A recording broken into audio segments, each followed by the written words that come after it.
ഇമാമുൽ ഖല്യൂബി അവിടുത്തെ നവാദിറിൽ എഴുതുകയാണ്.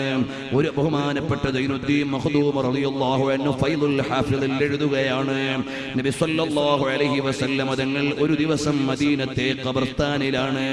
അങ്ങനെ ഖബറാളികളെ സന്ദർശിക്കുന്ന നേരത്ത് ഒരു ഖബറിൽ നിന്നൊരു നിലവിളിയാണ്, അൽ അമാൻ അൽ അമാൻ അൽ അമാൻ മിൻ അദാബില്ലാഹ് യാ റസൂലല്ലാഹ്.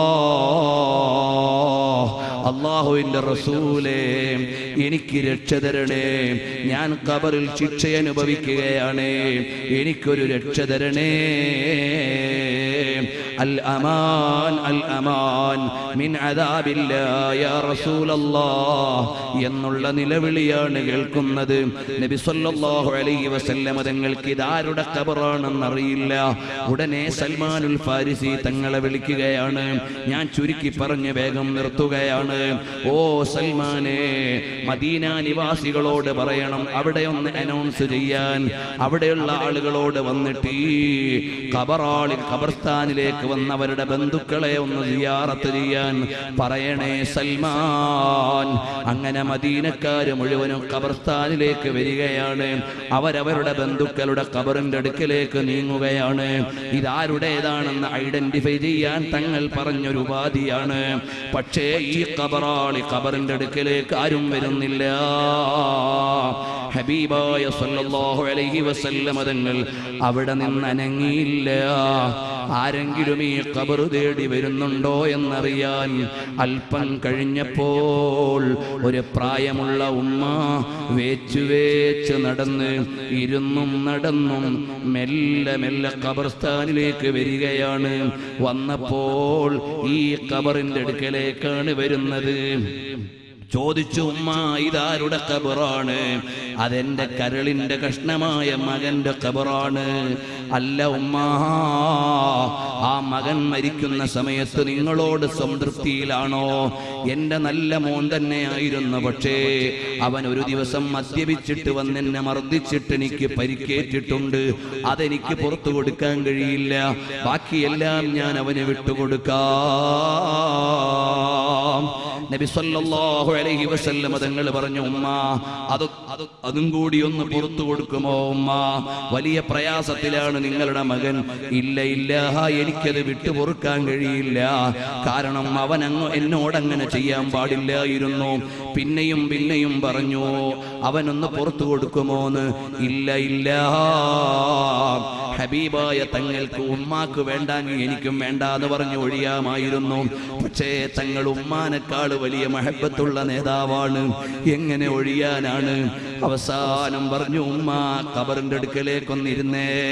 തങ്ങൾക്ക് മുഅ്ജിസത്ത് കൊണ്ട് കേൾക്കാൻ കഴിഞ്ഞത് തങ്ങൾ പ്രത്യേകമായി അവിടുന്ന് പറഞ്ഞപ്പോൾ ഖബറാളിയുടെ കരച്ചിൽ ഉമ്മ കേൾക്കുകയാണ്.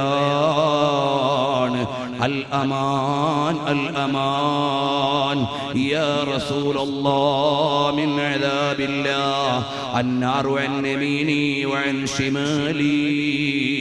എന്റെ നാലു ഭാഗത്തും തീയാണ്, ഞാൻ ഖബറിൽ ശിക്ഷിക്കപ്പെടുകയാണ്, രക്ഷ വേണേ എന്നിങ്ങനെ കരയുകയാണ്. കേട്ടില്ലേ ഉമ്മ, നിങ്ങളുടെ മകൻ ബേജാറിലാണ്, ശിക്ഷയിലാണ്. അവസാനം ഹബീബായ സല്ലല്ലാഹു അലൈഹി വസല്ലം തങ്ങൾ ആ ഉമ്മയോട് അഭ്യർത്ഥന നടത്തി. ഉമ്മാന്റെ പൊരുത്തം വാങ്ങിക്കൊടുക്കുമ്പോഴേക്ക് ഖബറിൽ നിന്നുള്ള മറുപടിയാണ്, ജസാക്കല്ലാഹു യാ റസൂലല്ലാഹ്, തങ്ങൾക്ക് അല്ലാഹു തആല പ്രതിഫലം തരട്ടെ, എന്റെ അദാബ് നീങ്ങിപ്പോയി. ശഫാഅത്തി ലിഅഹ്ലിൽ കബായിരി മിൻ ഉമ്മത്തി, എന്റെ ഉമ്മത്തിന് ശഫാഅത്ത് ചെയ്യുമെന്ന് പറഞ്ഞ നബി സല്ലല്ലാഹു അലൈഹി വസല്ലം തങ്ങൾ നമുക്ക് വേണ്ടി സ്നേഹം തരുന്ന നേതാവാണ്, നമുക്ക് വേണ്ടി ഔദാര്യം ചെയ്യുന്ന നേതാവാണ്. അതുകൊണ്ട് നമ്മൾ നബി സല്ലല്ലാഹു അലൈഹി വസല്ലം തങ്ങളെ ഇഷ്ടം വെക്കണം, പരമാവധി സ്വലാത്ത് ചൊല്ലണം, ഹബീബായ തങ്ങളുടെ സുന്നത്തുകൾ നമ്മൾ പ്രചരിപ്പിക്കണം, അവിടുത്തെ ജീവിതം പഠിക്കണം. ഒരൊറ്റ നേരത്തെയും നിസ്കാരം ഖളാക്കരുത്, മദ്യപാനികളോട് ചങ്ങാത്തം അരുത്, മദ്യപിക്കുന്ന സദസ്സുകളിൽ പങ്കെടുക്കരുത്. ആരെങ്കിലും അബദ്ധവശാൽ മദ്യം നുണഞ്ഞു പോയിട്ടുണ്ടെങ്കിൽ ഇനി അത് അടുക്കില്ല ഇവിടുന്ന് പ്രതിജ്ഞ ചെയ്യണം. അള്ളാഹുവിനെ ഓർത്ത് ജീവിക്കണം. എപ്പോഴാണ് മരണം വരിക എന്നറിയില്ല. സോഷ്യൽ മീഡിയകളിൽ നീ അരുതായ്മകൾ ചെയ്യരുത്. എന്തു ചെയ്താലും അറിയുന്ന ഇന്ന റബ്ബക ലബിൽ മിർസാദ്, അല്ലാഹു ആകുന്ന രക്ഷിതാവ് എല്ലാം നിരീക്ഷിക്കുന്നുണ്ട്, എല്ലാം അറിയുന്നുണ്ട്. എല്ലാ രഹസ്യങ്ങളും അറിയുന്നവനാണ്, എല്ലാ പരസ്യങ്ങളും അറിയുന്നവനാണ്. മരുഭൂമിയിൽ ഏകാന്തമായി ചലിക്കുന്ന ഉറുമ്പിന് ഭക്ഷണം കൊടുക്കുന്നവനാണ്. കടലിന്റെ അടിത്തട്ടിൽ ചലിക്കുന്ന മത്സ്യത്തിന് ഭക്ഷണം കൊടുക്കുന്നവനാണ്.